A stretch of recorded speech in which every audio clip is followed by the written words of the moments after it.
पहिल्या वारीतच गेली. पहिल्या वारीतच गेली. तिसरी वारी आहे. दुसरी का? तिसरी. फरक पडला नाही तुम्हाला? हा. किती? दारूचा पडला की? दारूचा लगेच होतं. नंबर इथं पहिल्यांदा लावला ना आपण, फक्त पहिलं दारूच घेतलेलं आहे.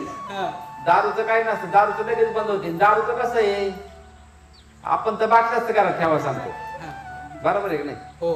मग ते प्यावा वाटली का बरं तिथून गेले? हो नाही. माझं नाव आहे ज्ञानबा व्यंकट चांदणे, राहणार केशेगाव, तालुका जिल्हा उस्मानाबाद. यांनी दारू सतत पित होते.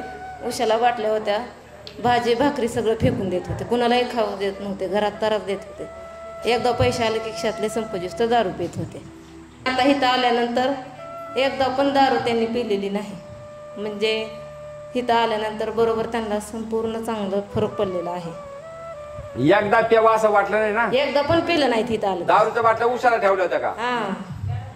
किती दिवस होत्या उशाला? सारख्याच उशाला रात्रंदिवस दारू असायची. बर, तरी प्यावा नाही वाटत? तरी नाही. दत्तप्रभू दत्तधाम सरकार की